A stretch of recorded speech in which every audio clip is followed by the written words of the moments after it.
My name is Cora Clark, and I'm 28 years old.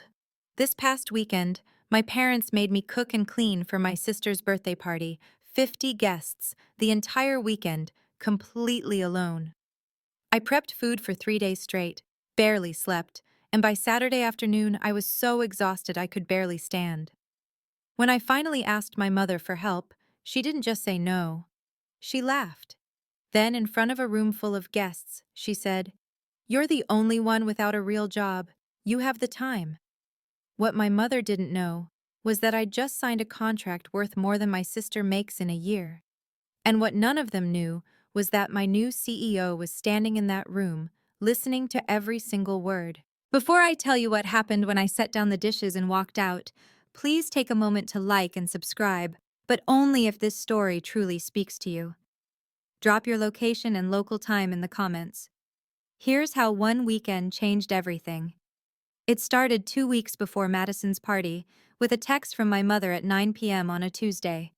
"Madison's birthday is coming up. She's very busy with her big case, so you'll handle everything. 50 guests. I'll send you the details." Not a question, a directive. I stared at my phone, sitting in my tiny apartment surrounded by 3 monitors displaying the brand concept I'd been refining for Meridian Corporation. The initial presentation was in 4 days.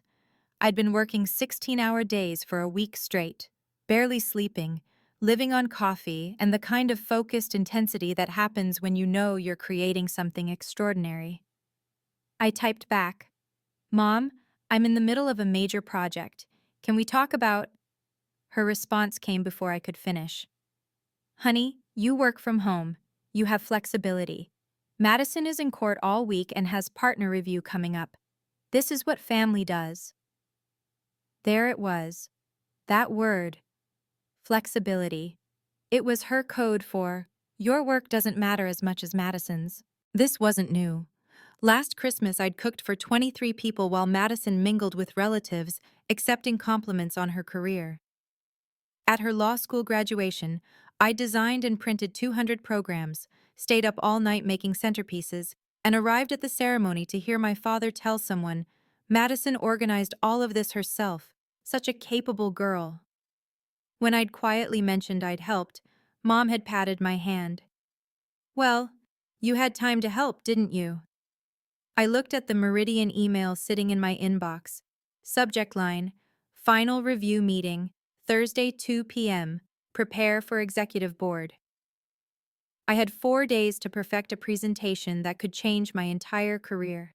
But I texted back, "Okay, send me the details," because that's what I always did. The grocery list arrived at midnight. 3 pages. Appetizers for 50, a full dinner menu, and a dessert spread that required ingredients from 4 different stores. At the bottom, "Madison wants everything elegant but approachable. You know what I mean. Thanks, sweetie." Wednesday, I drove to 3 grocery stores before my workday even started. The Meridian presentation was tomorrow, and I still hadn't finalized the color palette for their brand guidelines. Thursday morning, I was on a Zoom call with Meridian's executive team, presenting my concept while downstairs, ingredients for 50 people sat in my parents' refrigerator, waiting. The CEO, Christopher Hayes, appeared on screen for the first time. Mid-50s, sharp suit, the kind of presence that makes everyone sit up straighter. "Ms. Clark," he said, studying my presentation with genuine interest, "this brand narrative is exceptional. You've captured exactly what we've been trying to articulate for 3 years." "Thank you, Mr. Hayes. I'm going to be in your city this weekend. Family obligation. We should meet in person to discuss the contract details." My heart jumped. "I'd love that, but I have a family commitment Saturday." "Sunday then?" "Saturday is— it's all day. My sister's birthday party." "Ah," he smiled.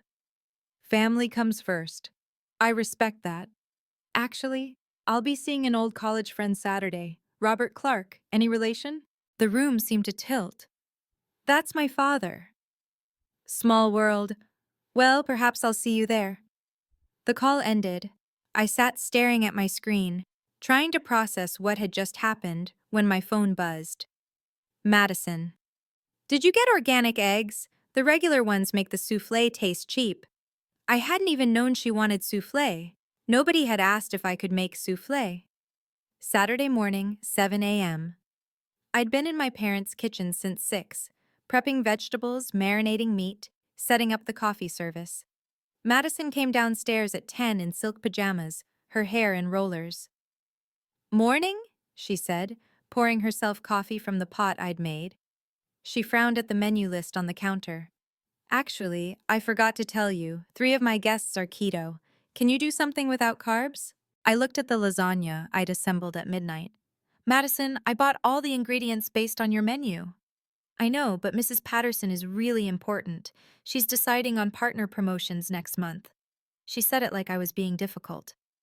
"You're creative. Just improvise something."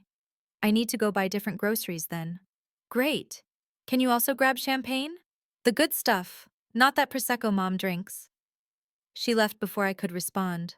Mom appeared in the doorway. "You're not dressed yet? Guests start arriving at 2. "I'm cooking, Mom. I'll change before they get here." "Well, don't take too long. You know how you get distracted." She grabbed her purse. "I'm going to help Madison get ready. Oh, and the bathrooms need cleaning. The cleaning lady canceled." She was gone before I could point out that I'd been working since 6 a.m. At noon, I was running to the grocery store for keto ingredients, still wearing the clothes I'd slept in. At 1:30, I was back in the kitchen, assembling a last-minute caprese salad while the main course simmered. At 1:45, I heard laughter from upstairs.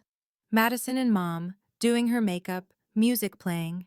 At 2 p.m., the doorbell rang. I was elbow-deep in raw chicken, my hair in a messy bun, wearing an apron splattered with tomato sauce. 50 guests were about to arrive, and I hadn't even showered. By 3 p.m., the house was full of people I didn't know, wearing clothes I couldn't afford, discussing careers I wasn't part of. I moved through them like a ghost, refilling drinks, collecting plates, retreating to the kitchen every few minutes to check timers and stir pots. In the bathroom, the only place I could lock a door, I finally looked at my phone. 7 missed calls from a number I didn't recognize. A voicemail from Sarah Chen, Christopher Hayes' assistant. "Ms. Clark? Mr. Hayes would like to confirm Sunday's meeting to finalize your contract. Please call back at your earliest convenience. He's very eager to move forward." Contract. The word hung in my head as I washed my hands and returned to a kitchen full of dirty dishes. This wasn't new, I realized. This exact feeling. Invisible. Interchangeable. Useful only for what I could provide. At my college graduation, I'd been the one taking photos of Madison with our parents, even though we'd walked the same day. Madison's degree was in pre-law. Mine was in design. Different levels of achievement, Dad had said, not unkindly, just stating what he believed was fact. When I'd gotten my first freelance client, a local business paying me $3,000 for a logo, I'd excitedly told them at dinner. Madison had gotten a summer internship at a law firm the same week. Unpaid. "That's great, honey," Mom had said to me. Then, turning to Madison, "An internship at Morrison and Hewitt. Do you know how prestigious that is?" My $3,000, which had taken me 2 weeks of intensive work, disappeared into the space between courses. If I stayed quiet now, if I kept being helpful and flexible and available, I would be here forever. The daughter who had time, who could always help, whose work could always wait, because nobody actually believed it was work. I was arranging appetizers when a kind-faced woman in her 60s approached the kitchen. "Dear, these look beautiful. Did Madison hire a caterer?" "No, I made everything." "You did?" Her eyebrows rose. "All of this? Are you a professional chef?" "I'm actually a graphic designer. I'm Madison's sister." "Oh, I'm Sarah Bennett, her colleague's mother." She smiled warmly.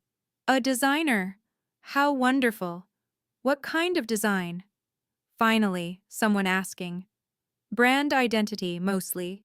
Corporate rebranding, visual strategy." "Cora, honey," Mom appeared, all bright smiles. "Sarah, I see you've met my daughter. Cora does little freelance projects from home. Very creative." Little freelance projects. Sarah's expression shifted. polite interest cooling to polite dismissal. How nice! Working from home must be so convenient. Mom steered her away, already changing the subject. Let me introduce you to Madison. She's about to make partner at one of the best firms in the state. I stood there holding a tray of bruschetta, invisible again. Then a man's voice behind me. Those look excellent. I turned. Late 50s, expensive suit, holding a gin and tonic. Something about him was familiar, but I couldn't place it. Thank you. You made all of this yourself? Yes. Impressive. He extended his hand. Christopher Hayes. I'm an old college friend of Robert Clark's. We lost touch years ago, but he invited me when I mentioned I'd be in town. My stomach dropped. Christopher Hayes, the CEO of Meridian Corporation, the man who was about to offer me a $240,000 contract, standing in my parents' kitchen, watching me serve appetizers in a sauce-stained apron. You work in design, if I remember correctly. His eyes were kind but searching. I do. What kind? Before I could answer, Mom's voice rang out from the living room. Cora, we need more wine. Excuse me, I said to Hayes, and escaped to the kitchen. My hands were shaking as I opened another bottle of wine. Through the doorway, I could see him drift back to the living room, where Dad greeted him with genuine pleasure. Chris! God, it's been what, 30 years? Closer to 35, Bob. You look well. They fell into easy conversation, old friends reconnecting. Hayes fit seamlessly into the party, successful, polished, exactly the kind of person my parents respected, and he'd just seen me being summoned like a servant. I poured wine into glasses, my mind spinning. The contract meeting was supposed to be tomorrow. Professional, clean. Me in a blazer and heels, presenting my portfolio, discussing terms as equals. Instead, he was watching me work a party, hearing my mother call my career little freelance projects, seeing me covered in food stains while my sister held court in the living room. Would he still want to hire me after this? Through the doorway, I watched Madison laugh with a group of her colleagues, radiant in a designer dress that probably cost more than my monthly rent. Dad's hand rested proudly on her shoulder. My daughter just closed the Henderson merger, he was saying. Youngest attorney to ever lead a case that size at her firm. Polite sounds of admiration rippled through the group. Nobody mentioned that his other daughter had spent 60 hours this week creating a brand identity that a Fortune 500 CEO had called exceptional. I looked at the dirty dishes stacked by the sink, the half-prepped salad, the timer indicating the prime rib needed to come out in 20 minutes, the guests who would expect dessert afterward. I thought, I could keep doing this for the rest of my life, waiting for them to see me. Or I could see myself. I know many of you have been in situations like this, where you work incredibly hard, but the people closest to you can't see it. Where your family treats your achievements as less important than someone else's. If this story is hitting home for you, please hit the like button so I know I'm not alone in this experience. And if you want to see what happens when I finally reach my breaking point, subscribe to the channel. Now, let me tell you about the moment everything started to unravel. The kitchen door swung open so hard it hit the wall. Cora! Madison's voice was sharp, panicked. Where's the main course? I checked the timer. 15 more minutes. It needs to rest before... Mrs. Patterson is asking about dinner. She has theater tickets at 8. It'll be ready at 6:30. That's what we planned. Can't you just take it out now? I turned from the stove. Madison, it's not done. If I pull it now, it'll be raw in the middle. Then figure something else out. Her voice climbed higher. This is important. These are important people. I understand, but meat takes the time it takes. God, Cora. She pressed her fingers to her temples. Why do you always make things so difficult? I'm not making anything difficult. I'm following basic cooking. Just... She stopped, took a breath.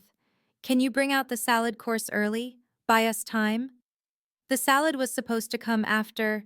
I don't care what it was supposed to do. Her perfectly applied makeup couldn't hide the stress in her eyes.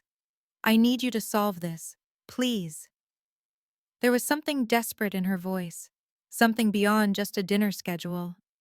Is everything okay? I asked quietly. Everything's fine. Everything's perfect. It just needs to stay perfect. She smoothed her dress. Mrs. Patterson is watching me tonight, evaluating. If this party isn't flawless. She didn't finish. Didn't need to. I got it then. The pressure she was under. Partner review. The constant performance. But understanding didn't make it fair. I'll bring out the salad, I said. Thank you. She was already heading back to her guests. And Cora? Maybe smile when you serve. You look a little intense. The door swung shut behind her. I stood there, holding a salad bowl, wondering when serving food in my own family's house had required me to also perform happiness. I found Mom in the hallway directing someone toward the bathroom. Mom, I kept my voice low. I need help. I can't cook and serve and clean up simultaneously. She turned, smile still in place from her conversation. Honey, you're doing fine. I've been working since 6 a.m. I'm exhausted. Well, Madison worked an 80-hour week preparing for her partnership review. She said it gently, like she was explaining something to a child. We all make sacrifices for family. But this is her party. Why am I the only one sacrificing? Her smile tightened. Because you have the time and flexibility. Madison is building a career. So am I. The words came out harder than I intended. A couple passing in the hallway glanced over. Mom's voice dropped to a whisper. Cora, don't do this now. We have guests. I just need someone to help serve so I can finish cooking. I'm hosting. Your father is catching up with Chris Hayes. Madison is with her colleagues. You're the only one who's available. Available? The word tasted bitter. I've been working all week too, Mom. On what? Designing logos? She patted my arm. Sweetie, that's not the same as preparing for a partnership decision. Madison's entire future is riding on. What about my future? A beat of silence. Then Dad appeared, uncomfortable. Everything okay here? Everything's fine, Mom said quickly. Cora's just feeling a little overwhelmed. You're doing great, kiddo, Dad said, not quite meeting my eyes. Just power through. It's almost over. He guided Mom back toward the living room, leaving me standing in the hallway. Through the kitchen door, I could hear a timer beeping. The prime rib. Finally ready. I went to pull it out and found the edge burned black. I'd been gone too long. I was frantically cutting away the burned portions when I heard Mom's laughter from the living room. The kind of performative laugh she used when she wanted everyone to pay attention to what she was saying. You should see Cora's apartment, she was telling someone. Just covered in sketches and fabric samples. She's very creative. Always has been. Warm, affectionate. The voice she used when she was proud. I paused, knife in hand, waiting. We always thought she'd grow out of the art phase, Mom continued. But she's still at it. Freelancing from home, making her little designs on the computer. There it was. Linda, graphic design is a real profession, someone said. I didn't recognize the voice. Oh, of course, I'm sure it is. I just mean it's not like Madison's career path. You know, structured with benefits and retirement plans. Mom's voice carried that particular tone that sounded supportive but wasn't.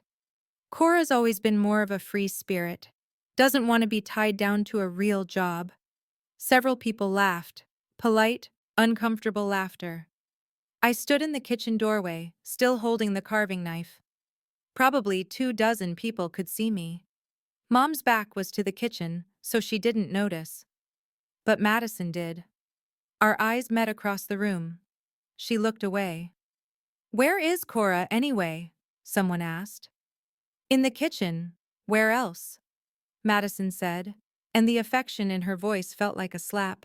My sister, always taking care of everyone. More warm laughter, like I was a beloved pet. I saw Christopher Hayes then, standing near the window with my father. His expression was unreadable, but he was watching me. Watching me stand there, in my stained apron, holding a knife, listening to my family casually dismiss everything I'd worked for. I stepped back into the kitchen before anyone could see my face. My phone sat on the counter, screen glowing with a new email. From Sarah Smith, Executive Assistant to CEO. Subject, contract ready for signature. M.S. Clark. Mr. Hayes has approved final contract terms, $240,000 for comprehensive brand development, with option for ongoing retainer. Please confirm Monday 9 a.m. meeting to finalize. $240,000. I stared at the number.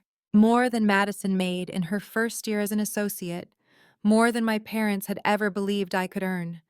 Sitting in my inbox while I carved meat in their kitchen, listening to them explain why my career wasn't real. The door burst open again. Madison, cheeks flushed. The meat, now! Mrs. Patterson is leaving in 40 minutes. It needs 5 more minutes to rest, or it'll— I don't care about meat science, Cora, her voice cracked. I need you to bring it out now. Madison, you always do this. Always overthink everything. Always move too slow. I've been working for 12 hours straight. Oh, please, she laughed, sharp and mean. You work from your couch in pajamas. I'm in courtrooms defending actual clients with actual stakes. Something in me went very still. Do you know what I'm working on right now? I don't have time for a contract, a big one. How big? She said it dismissively, already turning to leave. A few thousand? $240,000. She froze, turned back slowly. What? $240,000. Meridian Corporation, full brand development. Her face went white. Meridian? The Meridian? Yes. That's— When did you— I've been negotiating for 3 weeks. The contract's ready. I have a meeting Monday to sign. She stared at me. Really looked at me. Maybe for the first time in years. Then, why didn't you say something? I did say something. My voice was quiet. I told you I was busy. Mom said I was flexible. Madison's mouth opened, closed. I didn't know it was that big. You didn't ask how big it was, you just assumed. But, Meridian. She was processing, recalculating. That's the firm that does all the major corporate rebrandings in the region. They did the Thompson Industries makeover last year. I know. I'm doing their next one. Jesus, Cora. She sat down on the kitchen stool, stunned. That's bigger than most of my cases. Is it? I heard the edge in my own voice. Because 5 minutes ago, you said I work from my couch in pajamas. She flinched. I didn't mean— Yes, you did. Silence between us, broken only by the timer beeping. The meat, finally ready. You're still going to serve it though, right? Madison's voice was smaller now. Mrs. Patterson is still out there. I stared at my sister. Even now, even after learning I'd just secured a contract that would change my entire financial life, she was asking me to serve her dinner party. Please, she added. I know I didn't know. But there are 50 people out there and you need this to go well for your partnership review. Yes. I looked at the perfectly cooked prime rib. At my sister, still beautiful in her designer dress, still desperate for approval from the same people who were casually dismissing me in the next room. Part of me wanted to help her.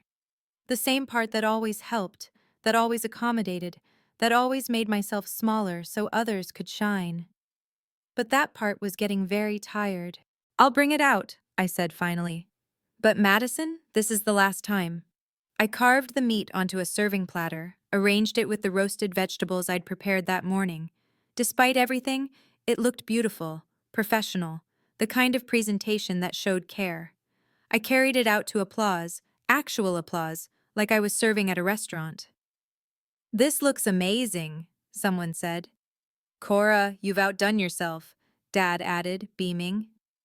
I set the platter down. Nobody said thank you. The applause was for the food, not for me. I turned to go back to the kitchen. Ms. Clark? Christopher Hayes stood in the hallway, away from the main group. Close enough to talk, far enough for privacy. Mr. Hayes, my heart was pounding. I'm sorry about all this. I didn't realize you'd be here. Don't apologize. His voice was kind, but his eyes were sharp, evaluating. I wanted to speak with you briefly if you have a moment. I'm helping with the party. I can see that. A pause. I didn't realize the Ms. Clark I've been working with was Bob's daughter. It's a small world. Indeed. He glanced toward the living room, where my parents were serving themselves from the platter. I heard some of the conversation earlier, about your work. My face burned. They don't really understand what I do. That must be difficult. It is what it is. Ms. Clark, Cora, if I may. He leaned slightly closer. I built Meridian from nothing. My family thought I was insane to leave law school for marketing. They didn't speak to me for 2 years. I looked at him, really looked, saw something I recognized. When did they come around? I asked. When I stopped waiting for them to. He smiled, sad and knowing. Your contract is still valid. Monday, 9 a.m.? Yes, absolutely. Good, because your portfolio speaks for itself. A pause. You shouldn't have to prove yourself in your own home. Thank you, I said quietly. That means a lot, especially right now. Hayes nodded toward my parents. Bob was always brilliant with numbers, but terrible at seeing outside his own framework. If it wasn't accounting or law, it didn't quite register as real work to him. That hasn't changed. I imagine not. He paused. Can I tell you something I learned too late? Please. Talented people often get punished for being capable. You're good at cooking, so they ask you to cook. You're flexible, so they assume you have infinite time. You don't complain, so they think you don't mind. His eyes were steady on mine, but capabilities shouldn't be confused with obligations. I felt something loosen in my chest. Someone finally understood. The contract we're offering isn't charity, he continued. You're the best designer we interviewed, by a significant margin. Your work is extraordinary, and I need you to know that before you walk back into that kitchen. I needed to hear that, I whispered. You deserve to hear it. He checked his watch. I should get back to Bob before he thinks I've abandoned him. But Cora, whatever happens tonight, remember, your value doesn't depend on whether they recognize it. He walked back to the living room, leaving me standing in the hallway. Through the kitchen door I could see dirty dishes piling up. Dessert still needed to be plated, coffee to be made, another 3 hours of work at least. From the living room, Mom's voice. Cora, honey, some of us would like coffee. Not, could you make coffee when you have a moment? Just an assumption, an expectation. I looked at my phone. 6:47 p.m. I looked at the kitchen. I thought about what Hayes had said. Capabilities shouldn't be confused with obligations. And something in me shifted. I walked back to the living room. Hayes had rejoined the group, was talking quietly with my father about college days. Mom, what kind of coffee? Oh, just regular for most people, but Mrs. Patterson wants decaf, and Mr. Wilson asked for espresso if we have it. We do have it, don't we? We have a regular coffee maker. Well, can't you run to Starbucks? It's only 10 minutes. I stared at her. You want me to leave the party, drive to Starbucks, and get one person an espresso? If it's too much trouble. Her voice had that edge, the one that meant I was being difficult. I have dessert to plate, and clean up, and… Cora. She pulled me aside, voice low. There are important people here. Madison's future colleagues. Can you please just cooperate? I've been cooperating for 12 hours. Oh, don't be dramatic. She waved her hand. You know what I mean. Madison appeared. Is everything okay? Your sister is making things complicated, Mom said, like I wasn't standing right there. I just asked if we could skip the Starbucks run. Madison's face tightened. It's one coffee, Cora. It's never one thing. The words came out before I could stop them. It's always one more thing. What is that supposed to mean? People were starting to notice. Conversations dropping off. Faces turning our way. Mom's smile was frozen. Cora, honey, let's discuss this later. When? I asked. When would be a good time to discuss how I've been working since 6 a.m.? How nobody asked if I could do this, just told me I would. how I'm missing work calls to make your party perfect. Your work can wait, Mom said, and her voice was sharp now. This is family. The room had gone quiet now, all 50 guests, watching. Family, I repeated. Is that what this is? Cora, Dad's voice warning. Not now. But Mom was already talking, that nervous laugh creeping in. You have to excuse Cora. She gets overwhelmed easily when… I'm not overwhelmed. My voice was steady, calmer than I felt. I'm exhausted. There's a difference. We're all tired, sweetie. Mom looked at the watching faces, performing understanding. But you're the only one who's free enough to… Say it. I don't know where the words came from. Say what you actually mean. Cora, please. You think I'm free because my work doesn't count. You think I have time because what I do isn't real. I could feel my hands shaking. Just say it out loud. Mom's face flushed. That's not what I… You said it an hour ago, to Mrs. Bennett. You called my career little freelance projects. I looked around the room. Most of you heard it. Uncomfortable silence. A few people looked away. That's taken out of context, Mom said, voice tight. Then what's the context for she'll grow out of the art phase, or not like a real job with benefits? Madison stepped forward. Cora, you're being unfair. Mom didn't mean… I know what she meant. I turned to Madison. You know what you meant too, when you said I work from my couch in pajamas. Madison's face went white. Several of her colleagues were watching her now, reassessing. I didn't… Madison started. You did, 30 minutes ago, in the kitchen. Mom's laugh was high, brittle. This is ridiculous. We appreciate everything you've done today, but you're clearly overtired and… I'm done, I said. Done with what? Mom's voice climbed higher. All of it. I pulled the apron over my head. The cooking, the serving, pretending this is normal. Cora. Dad stepped forward. You're upset. Let's talk about this privately. I've tried talking privately. You told me to power through. Because that's what adults do. Mom's composure was cracking. We don't throw tantrums when things get hard. This isn't a tantrum. This is me stating a boundary. A boundary? Madison's voice was sharp. You're abandoning your own family in the middle of a party? I'm not abandoning anyone. I'm declining to continue working for free while being disrespected. The room was frozen. 50 people, witnesses to a family implosion. Aunt Susan, who'd been quiet in the corner, spoke up. Linda, maybe we should… Stay out of this, Susan. Mom's face was red now. Cora, you're embarrassing yourself. Am I, or am I embarrassing you? This is my birthday, Madison said, and her voice broke. You're ruining my birthday. I'm not ruining anything. I made all the food. It's in the kitchen. Anyone can serve it.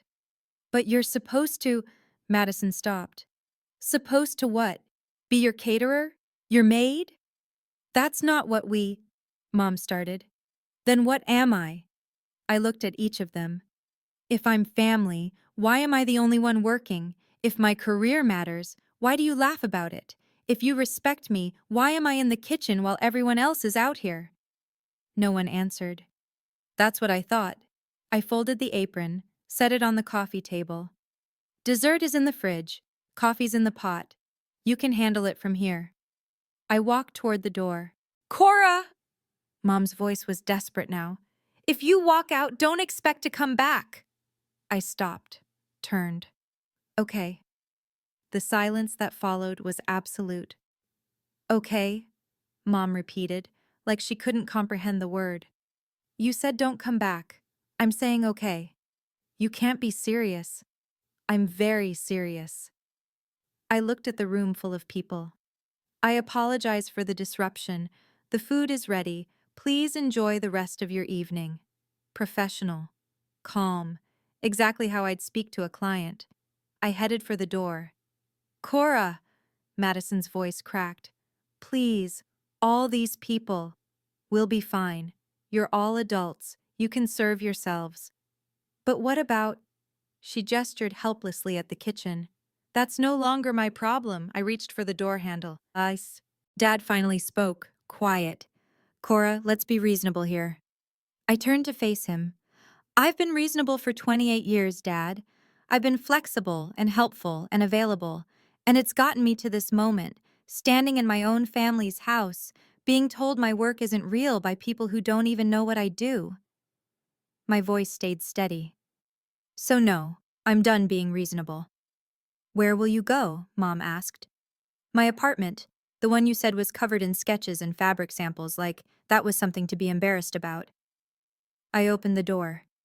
Hayes appeared in my peripheral vision. He didn't say anything, just gave me the smallest nod. Enjoy your party, I said to the room. Happy birthday, Madison. I stepped outside. The cool evening air hit my face. Behind me, I heard Mom. She'll be back. She always comes back. I pulled out my phone, pulled up my email, and sent a reply to Sarah Smith. Monday, 9 a.m. confirmed. Looking forward to signing the contract. Then I got in my car and drove away. For the first time in my life, I didn't look back. Have you ever had to choose between your own self-respect and keeping the peace with your family? That moment when I walked out was the scariest and most freeing thing I'd ever done. I had no idea what would happen next. If you're going through something similar, or if you've ever had to set a hard boundary with people you love, comment boundaries below so we can support each other. And if you want to know what happened after I left, especially about that envelope delivered at 11 p.m., keep watching. What comes next changed everything. I sat in my car for 15 minutes, hands gripping the steering wheel, engine off. Part of me expected someone to come after me. Madison, Dad, someone. No one did. My phone started buzzing around 7:30. First Madison. Cora, please come back. People are asking about dessert. Then Mom. This is childish, and you're embarrassing the entire family. We will discuss this later. Then Dad. Kiddo, I understand you're upset, but can you please come back and help finish the party? We can talk after.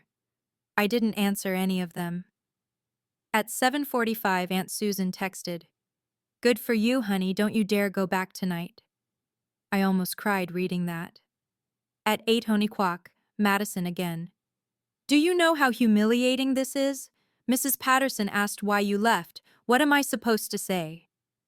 I turned my phone to Do Not Disturb and started the car. Aunt Susan texted me the next morning with what had happened after I left. She wrote it all out like a play-by-play.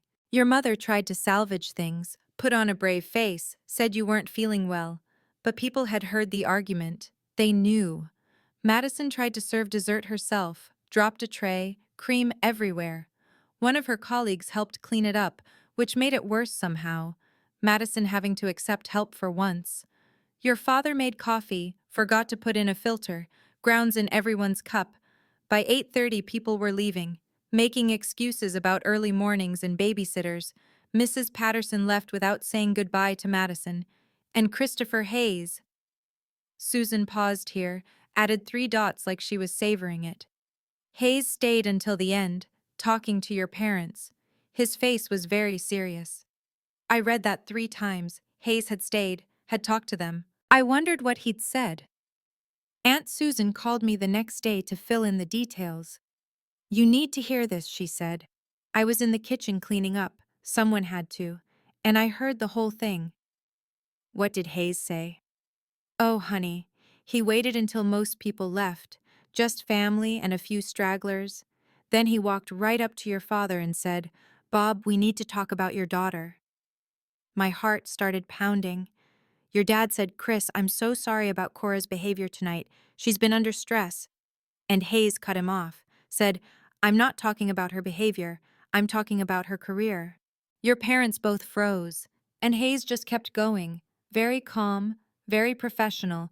He said, I've been negotiating with Cora for the past month about a position with my company. She's the most talented designer I've seen in a decade. What did they say?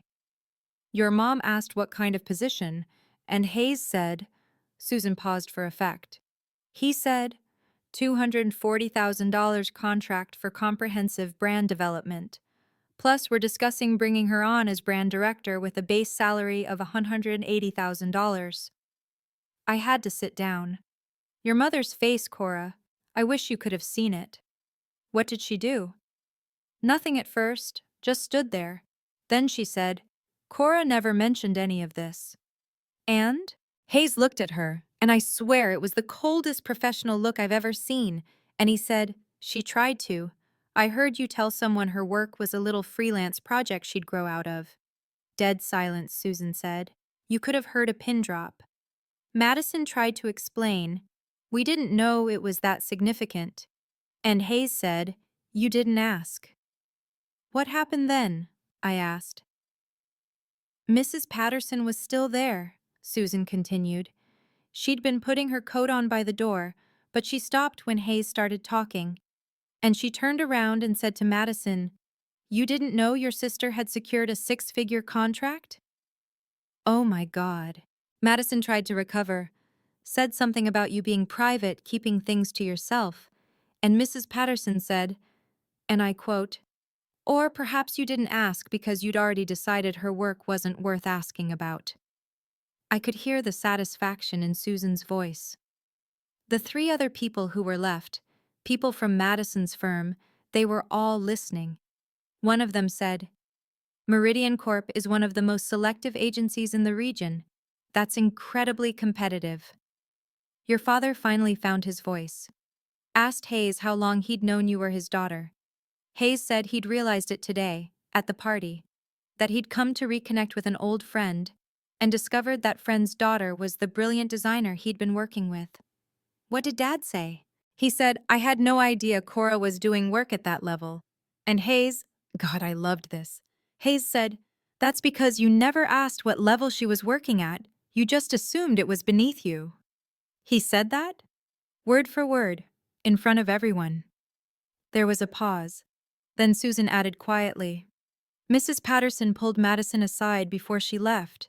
I couldn't hear everything, but I caught the words judgment and leadership concerns. Madison's face was white. What does that mean? It means, Susan said, that Madison's partnership review just got a lot more complicated. By Sunday afternoon, it was on Facebook. Not from anyone in my family. They would never.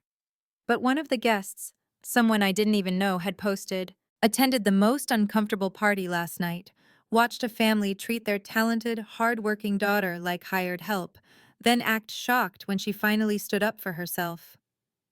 Here's a reminder. Just because you don't understand someone's career doesn't mean it isn't valuable, especially when they're literally serving you dinner while managing a 6-figure contract. Do better, people.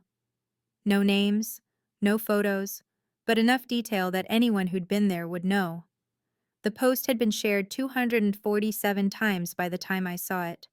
The comments were brutal. This is why talented people go no contact with their families. I guarantee the parents are the type to brag about her success now. The sister sounds insufferable. Hope the partnership was worth it. Madison called me for the 20th time. I finally answered. Did you see it? Her voice was ragged. I saw it. People from my firm liked it, Cora. My colleagues. They know it's about us. I didn't write it. But you know what people are saying? They're calling me entitled, saying I exploit family labor. She was crying now. Mrs. Patterson emailed me, said we need to meet Monday about leadership concerns. Part of me felt guilty. The part that had been trained to prioritize Madison's feelings over my own needs. But a larger part of me felt nothing at all. I'm sorry that's happening, I said carefully. Are you? Because you walked out knowing this would happen. I walked out because I couldn't stay. What happened after isn't something I controlled. But you could fix it. You could post something, explain.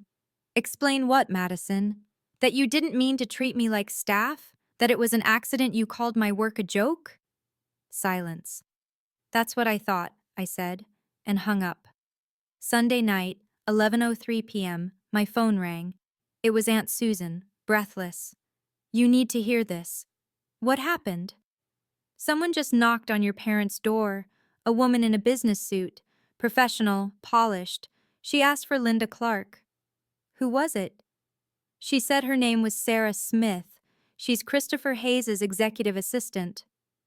My heart stopped. She handed your mother an envelope, a formal one, thick paper.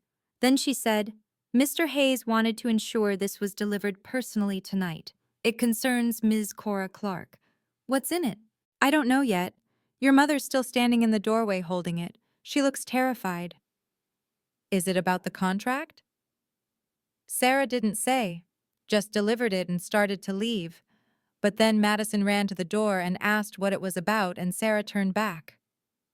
I was gripping my phone so hard my knuckles were white. Sarah pulled out her tablet and read from it. Very formal, very professional. She said, Mr. Hayes wishes to inform the Clark family that Ms. Cora Clark will begin her position as brand director of Meridian Corporation this Monday. Starting salary is $180,000 annually, plus performance bonuses. Mr. Hayes wanted to ensure the family understands the significance of her role. Oh my God! Your mother actually swayed, like she might faint. Your father had to steady her. What did Sarah say then? She said, Mr. Hayes also wanted me to convey that he was impressed by how Ms. Clark handled herself under pressure. He believes that someone who can set clear boundaries in her personal life will excel at protecting the company's brand integrity. Then she handed over the envelope and left. What was in the envelope? Hold on, they're opening it now. It's the contract, Susan breathed. A copy of the full contract, with a note. What does the note say?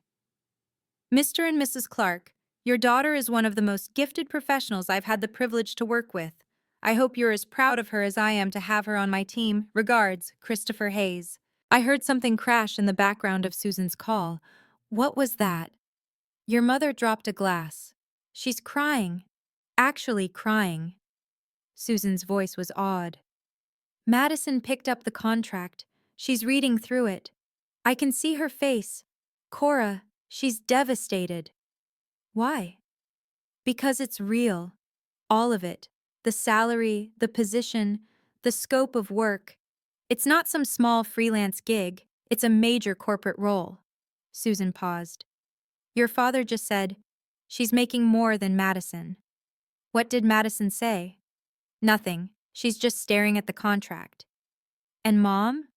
She's looking at the note from Hayes, reading it over and over. She keeps saying, we didn't know. We didn't know. They didn't ask, I said quietly. Exactly what Hayes wrote in his note. There's a PS at the bottom. In my experience, the most talented people are often the most underestimated by those closest to them. Perhaps because excellence in unconventional forms makes us question our own assumptions. Susan laughed, sharp and delighted. He's calling them out, professionally, politely, but definitely calling them out. What are they doing now? Your mother's trying to call you. Your phone's ringing? I looked at my screen, Mom's name lighting up. I let it go to voicemail. I need time, I told Susan, before I talk to them. Good, she said firmly. Make them wait. Like they made you wait for 28 years. By Monday morning, I had 53 missed calls. 20 from Mom, 15 from Dad, 18 from Madison. The voicemails ranged from apologetic to defensive to desperate. Mom. Cora, honey, please call me. We need to talk about this. I had no idea about your job, about any of it. Please. Dad. Kiddo, I'm proud of you. I should have said that years ago. Can we talk? Madison. Cora, Mrs. Patterson postponed my partnership review. She wants to see how I handle family dynamics first. Please, I'm sorry. I'm so sorry. I listened to all of them while getting ready for my 9 a.m. meeting with Hayes. Then I sat down and wrote an email. To all three of them. Subject: boundaries. I'm not angry with you. I'm hurt, but I'm not angry. I need you to understand the difference. I don't need you to understand my career, but I need you to respect it. I don't need you to be impressed by my success, but I need you to stop dismissing it. For the next 3 months, I won't be attending family gatherings. I need space to build my boundaries, and focus on my new role. This isn't punishment, it's self-preservation. When I'm ready to reconnect, we'll do it on neutral ground. Not at your house where I've spent my life being useful. Somewhere where we can talk as equals. I love you, but I love myself more now. And that's not selfish. It's survival. Cora.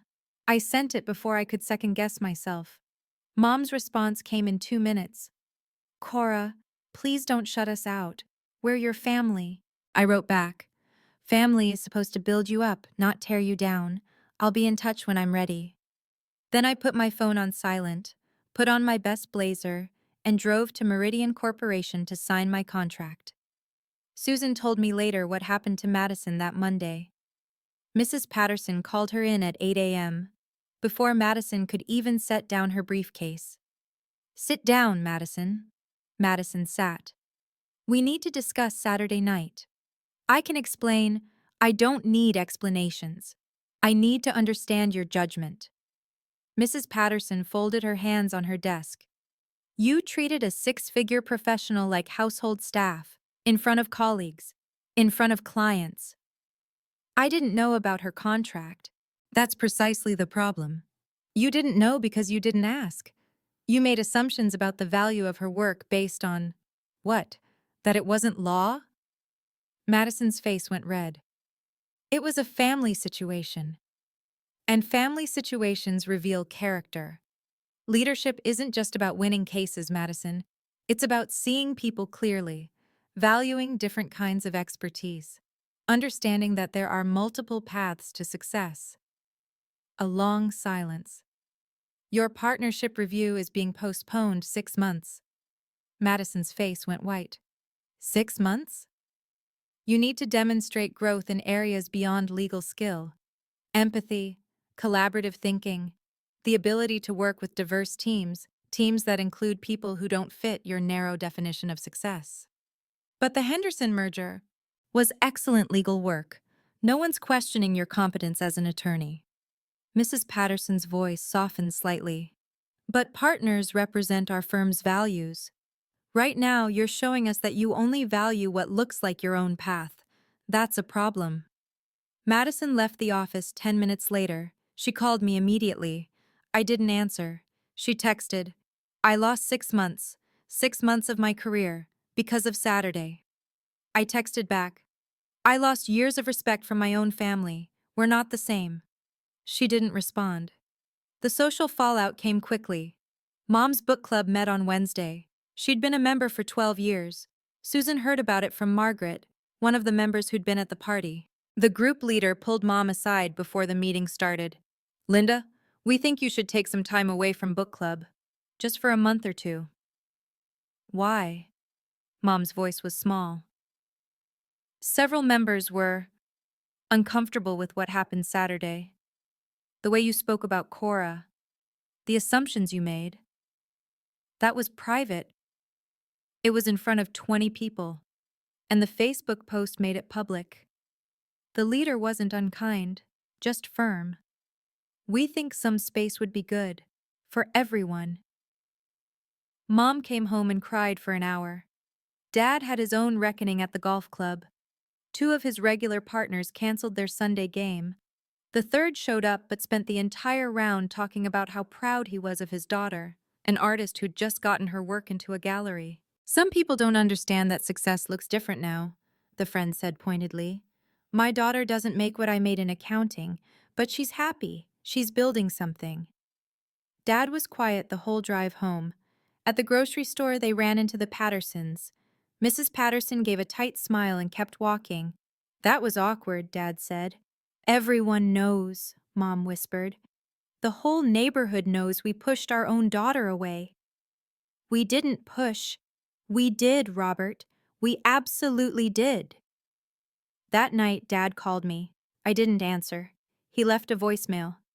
Kiddo, I've been thinking a lot about what I said when you were growing up, about real careers and stability. I was wrong. I'm sorry. Call me when you're ready. I saved the voicemail, didn't delete it, but I didn't call back either.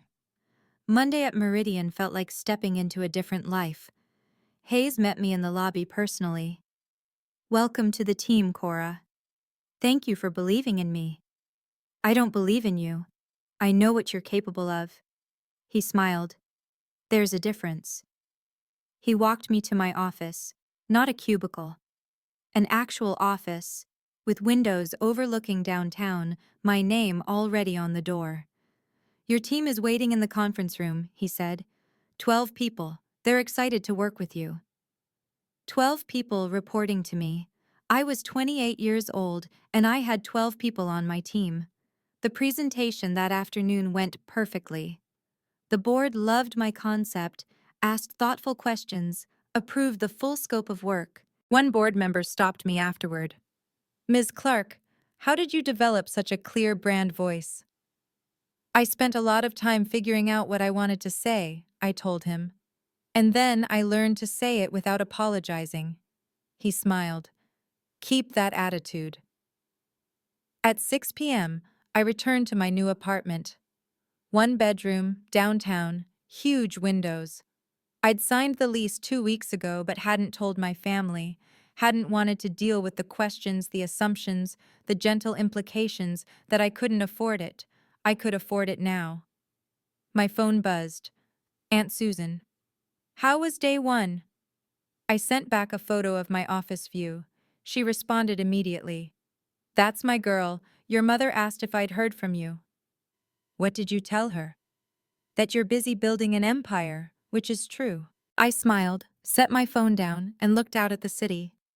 For the first time in my life, I felt like I was exactly where I belonged. Not because anyone had validated me, because I'd validated myself.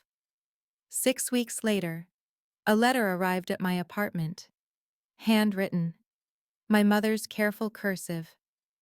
Dearest Cora, I've started this letter 17 times. Each time, I want to explain or justify or make excuses. Your father keeps telling me to just apologize and mean it. So here it is. I'm sorry. I'm sorry I didn't ask about your work.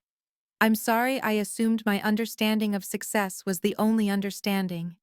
I'm sorry I made you feel invisible in your own family. I've been in therapy for 4 weeks now, learning why I valued certain careers over others. It's uncomfortable work, realizing your own biases, seeing how you hurt people you love. Your father and I have both been going. Madison, too. We're not asking you to forgive us. We're not asking you to come back. We just wanted you to know we're trying to understand where we went wrong. If you're ever ready to talk, we'd like to meet. Wherever you're comfortable. Whenever you're ready. We love you. We're proud of you. We should have said both of those things every single day.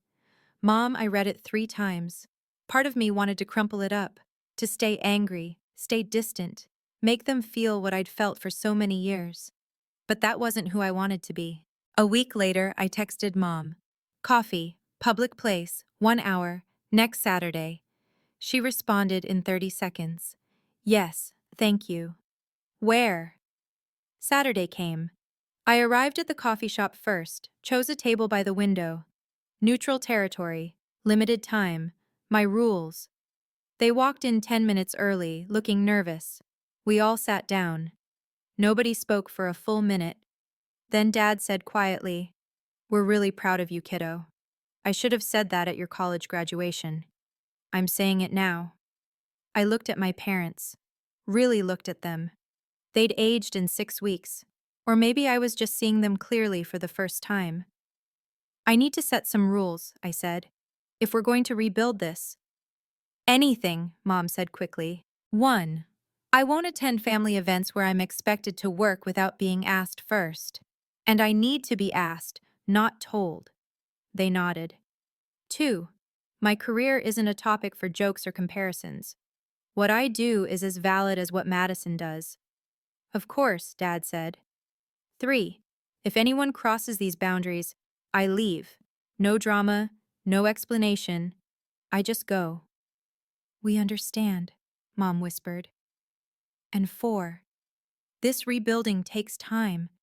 I'm not moving back into the family dynamic we had before. That version is gone. Silence.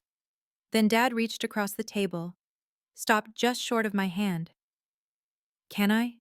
he asked. I nodded. He took my hand. "We don't want the old dynamic back either. It wasn't fair to you.